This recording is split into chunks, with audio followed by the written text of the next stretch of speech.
नमस्कार दोस्तों, मैं हूं संजय कथुरिया, प्रोफेसर बड़ा बिजनेस प्राइवेट लिमिटेड। और आज जिस कोर्स के बारे में आपको बताने वाला हूं वो एक पाथ ब्रेकिंग कोर्स है। उसका नाम है फंड रेजिंग। जी हां, देखिए, कोई भी जब स्टार्टअप चालू होता है या कोई भी मिड साइज कंपनी भी हो जाती है, उसके लिए फंड रेजिंग बहुत इंपॉर्टेंट होती है।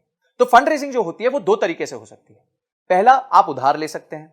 दूसरा, आप जो है कंपनी के शेयर्स बेच के शेयर्स के अगेंस्ट पैसे ले सकते हैं। तो आप कौन से तरीके से जाना चाहेंगे, ये आपको ध्यान रखना है। तो इस कोर्स में हमने बताया कि अगर आप शेयर्स बेच के पैसा रेज करना चाहते हैं तो किन किन चीजों का आपको ध्यान रखना है। उसके लिए आपको इन्वेस्टर्स के सामने पिच करना पड़ेगा। देखिए, उधारी में क्या होता है, उधारी तो बड़ी सिंपल है। आप गए, आपने प्रोजेक्शन दी, आपके पास कोई जमीन है, उस जमीन के वैल्यू के अगेंस्ट आपको लोन मिल जाएगा और आप धीरे धीरे उस लोन को चुका देंगे। पर जो निवेशक होता है, जो आपकी कंपनी में इक्विटी लेता है, वो आपके साथ पार्टिसिपेट करता है, आपके दुख सुख का साथी होता है। तो इसीलिए उसको आपका बिजनेस के समझना बहुत ज्यादा जरूरी होता है। और इसमें आपको बहुत चीजों का ध्यान रखना पड़ता है। पहले आपको ध्यान रखना पड़ता है कि किस तरीके के निवेशक को आपको आपको जिसके पास जाना चाहिए, आपका ऑब्जेक्टिव क्या है फंड रेज करने का, आपको इन्वेस्टमेंट चाहिए क्यों, आपका बजट क्या है, आप क्या करोगे उस पैसे के साथ। उसके बाद जब आप पैसे ले लोगे तो उसमें कहां उसको निवेश करोगे, निवेश करने के बाद किस तरह के रिटर्न्स कमा के दोगे। समझिए, आज आपका रेवेन्यू 1 करोड़ रुपए साल का है और आपने 5 करोड़ रुपए रेज किए, तो इस 5 करोड़ के साथ क्या आप अपने बिजनेस को 1 करोड़ रुपए साल के से लेकर 10 करोड़ तक लेके जा सकते हैं। ये सारी चीजें आपको ध्यान रखनी पड़ेंगी, आपको अपने निवेशक को समझानी पड़ेगी, स्टोरी समझानी पड़ेगी कि क्यों आपका बिजनेस इतना अच्छा है। क्या क्या स्टेप्स होते हैं फंड रेजिंग में, बूटस्ट्रैपिंग क्या होती है, बिना फंड रेजिंग के कैसे बिजनेस चल सकता है, इन्वेस्टर्स को जब आप पिच करते हैं तो कैसे करते हैं, कैसे उसके उसके फ्रेमवर्क्स भी दिए हैं हमने, पिच स्टैंडर्ड पिच डेक्स भी दी हुई है कि कैसे पिच डेक बनानी चाहिए।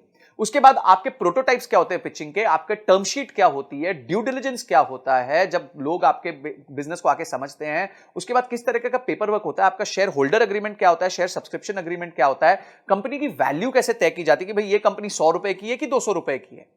उसके बाद आप एंजल इन्वेस्टमेंट कैसे ला सकते हैं, वेंचर कैपिटलिस्ट को कैसे ला सकते हैं। और उसके साथ साथ हमने ये देखा है कि कुछ अच्छे एंटरप्रेन्योर्स से मिलकर हमने ये पता किया कि उन्होंने फंड रेज कैसे किया था, उनकी जर्नी कैसी रही है, उनके लिए कभी क्या प्रॉब्लम्स आई और उस प्रॉब्लम्स को उन्होंने कैसे सॉल्व किया। और अंत में जाके बॉम्बे स्टॉक एक्सचेंज में घंटी बजानी है, आईपीओ लेके आना है। तो किस तरीके से आप अपने बिजनेस को बिल्ड कर सकते हैं, कि इन्वेस्टमेंट बैंकर कौन होता है, उसका रोल क्या होता है आपके बिजनेस में, और किस तरीके से आपको फंड लाके देता है। आप उसके बाद इन्वेस्टर रिलेशंस कैसे मैनेज करते हैं, जब निवेशक बोर्ड पे आ जाता है उसके साथ कैसे अपना आप रिलेशन मैनेज करेंगे। ऐसी 32 पावरफुल वीडियोस हमने बनाई हैं जिसमें case studies, examples, real life cases हमने लिए हैं, जिसको आप यूज करके फंड रेजिंग कर सकते हैं। तो बाप रे, इतना सुनने के बाद ही आपको मन करना चाहिए कि मैं इस कोर्स को अनलॉक कर लूं, इमीडिएटली अनलॉक कर लूं और जाके सारे वीडियोस को ध्यान से पढूं, उसको इंप्लीमेंट करूं और उसके बाद उसके रीडिंग मटेरियल्स को पढ़ के उसको और डीप में समझूं। तो ये सारी चीजें हमारे एक ही कोर्स में इतना सब आपको मिल जाएगा, इतनी सारी आपकी प्रॉब्लम सॉल्व हो जाएंगी।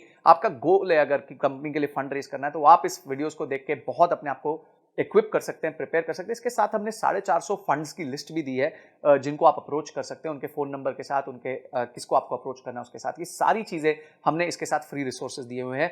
तो इमीडिएटली जो है एक्शन लीजिए, क्योंकि एक्शन के बिना कोई परिवर्तन नहीं आएगा, कोई चेंज नहीं आएगा। तो आपने इस वीडियो को देखा, आपने इस कोर्स को अनलॉक किया और आपने ये तय किया कि इस कोर्स को देखने के बाद मैं फंड रेज में और ताकतवर हो जाऊंगा। इन सब के लिए आपका बहुत बहुत धन्यवाद।